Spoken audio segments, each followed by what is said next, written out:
আজ আমি ভীষণ এক্সাইটেড, তার কারণ আমি আজ যাচ্ছি আমার মায়ের কাছে, মানে আমার বাপের বাড়ি। হাই, আমি সুপ্রিয়া।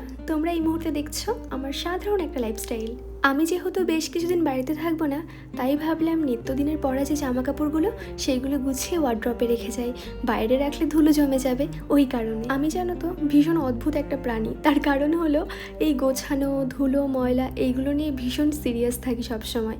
আর এদিকে এই বক্সগুলো দীঘা থেকে কিনেছিলাম কসমেটিক্স স্টোর করবো বলে। কসমেটিক্স রাখা হয়নি, তাই শাখা পলা রেখে দিয়েছি। কিন্তু একটা অদ্ভুত ব্যাপার কি জানো তো, এটা আমি ওয়ার্ড্রপেই রেখেছিলাম, কিন্তু জানি না কেন হঠাৎ করে এর গায়ে ময়লা জমে গেল, মানে ধুলো এক প্রকার। কিন্তু এটা কিভাবে সম্ভব? তার কারণ প্রায় সময় আমি ওয়ার্ড্রপ ক্লিন করি, তার সত্ত্বেও এই জিনিসটা হলো।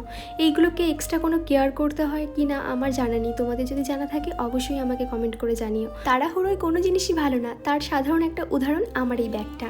তাড়াহুড়ো করে জিনিসপত্র গোছাচ্ছি আর এইদিকে চেন লাগাতে গিয়ে চেনটা কেটে গেল। বাই চান্স আমার কাছে একটা ব্যাগ ছিল স্টকে, তাই এই যাত্রায় বেঁচে গেলাম। যদি না থাকতো তাহলে কি হতো বলো তো? কি আবার হতো, ছেঁড়া ব্যাগ নিয়ে যেতে হতো। আসলে আমি ভীষণ এক্সাইটেড, তার কারণ অনেক দিন পর বগুলা যাচ্ছি। সত্যি কথা বলতে বগুলায় 6 মাস পর যাচ্ছি। আসলে এতগুলো ট্রেন চেঞ্জ করে যেতে হয় না, ভাবলেই কেমন জানি না জ্বর চলে আসে। এই জন্য সেভাবে আর বগুলায় যাওয়া হয় না। আর আরেকটা কারণ হলো যে শ্যুট থাকে, তার জন্য সময় দেওয়া হয় না। বাট হ্যাঁ, মাঝে মাঝে তো যেতেই হবে, যেহেতু এখন আমি অতিথি বলে কথা। এই দেখো, ভুল কথা বলে ফেললাম, অতিথি। আর কেনই বা বলবো না, এটা তো বাস্তব একটা বিষয়। বিয়ের পর মেয়েরা তো অতিথিই হয়ে যায়, তাই না? কালকে রাত্রে মাংস রান্না করেছিলাম, কিছুটা মাংস খেয়েছিলাম আর কিছুটা বাঁচিয়ে রেখেছিলাম। তার কারণ আমার সকালে বাসি মাংস খেতে বিভৎস ভালো লাগে। তো যেহেতু আমি আজকে বাবার বাড়ি যাচ্ছি, তো আগে থেকেই কিছুটা মাংস আমি বাঁচিয়ে রেখেছিলাম যে সকালবেলা ওটা খেয়েই আমি বেরিয়ে যাব। আর এই যাত্রায় ঠাকুরের নাম নিয়ে বেরিয়ে পড়লাম মচলন্দপুরের উদ্দেশ্যে। আর এই মুহূর্তে আমি মচলন্দপুর স্টেশনে আছি।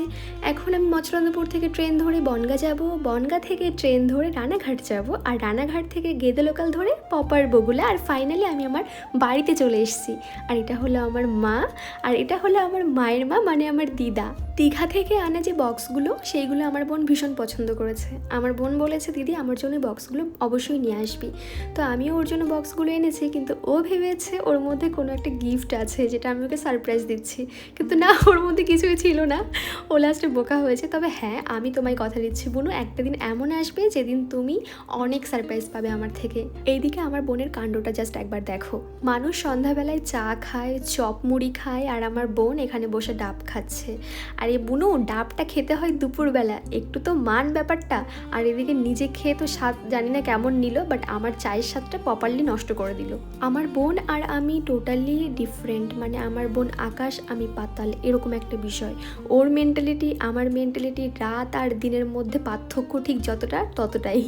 আমি যেহেতু খুব সহজে মানুষের সঙ্গে মিশে গিয়ে বাস নিয়ে বাড়িতে ফিরি, কিন্তু আমার বোন একদমই তেমন না। আমার বোন সহজে সবার সাথে মেশে না, মানুষের সঙ্গে আগে মানে কথা বলে বুঝতে পারে যে মানুষটা কেমন, দেন তারপর তাদের সঙ্গে গিয়ে আবার মানে নেক্সট টাইম কথা বলে।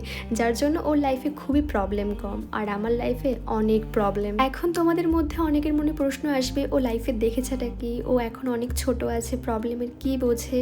তোমরা ভগবানের কাছে আমার বোনের জন্য প্রে করো যে আমার বোনের জীবনে যেন এমন কোনো প্রবলেম না আসে যেখানে ওর কষ্ট হয়। যে কষ্ট আমি, মা বা আমরা বড়রা পেয়েছি, সেই কষ্টগুলো যেন আমাদের ছোট বোন হোক বা আমাদের ছোট যাদের আমরা ভালোবাসি তারা যেন কখনোই না পায়। আমি কথাটা গুছিয়ে বলতে পারলাম না, যাই হোক তোমরা একটু কষ্ট করে বুঝে নিও। যেহেতু এখন রাত হয়ে গেছে, তাই ফ্রেশ হয়ে একেবারে স্কিন কেয়ারটা করে নিচ্ছি। তার কারণ আমাদের বাড়িতে একটা নিয়ম আছে, টাইম টু টাইম খাওয়া, টাইম টু টাইম ঘুমানো, সমস্ত কিছু, যেটা কিন্তু আমার শ্বশুরবাড়িতে একদমই হয় না, মানে আমি করি না, আমার ভীষণ অনিয়ম হয়। আর এইদিকে ভাবলাম একটু নতুন লুক দেওয়া যাক। এই লুকটা কেমন লাগছে আমার রুমের বলো? ও, একটা কথা বলেই হয়নি, সেটা হচ্ছে এটা কিন্তু জানুয়ারি মাসের ভিডিও। আসলে অনেক ভিডিও স্টকে হয়ে গেছিলো, তাই এই ভিডিওটা পাবলিশ করা হয়নি। যার জন্য তোমাদের মনে হতেই পারে যে এখন তো গরম পড়ে গেছে, এখন কম্বল কোথা থেকে এলো, গায়ে তোমরা চাদর দিচ্ছ, কি ব্যাপার, তোমরা কোন প্রজাতির মানুষ? না না, ব্যাপারটা সেটা না, ব্যাপারটা এটা জানুয়ারির ভিডিও, তখন ঠান্ডা ছিল। এখন যেহেতু গরম পড়ে গেছে, তো ব্যাপারটা একটু অন্যরকম হয়ে গেছে। যাই হোক, কোনো বিষয় না, এটা যেহেতু ফ্যামিলি ম্যাটার, তো সেই জায়গায় আমি ভাবলাম এই ভিডিওটা আমার ফিডে থেকে যাক। ফিড বলছে কেন, আমার প্রোফাইলে থেকে যাক।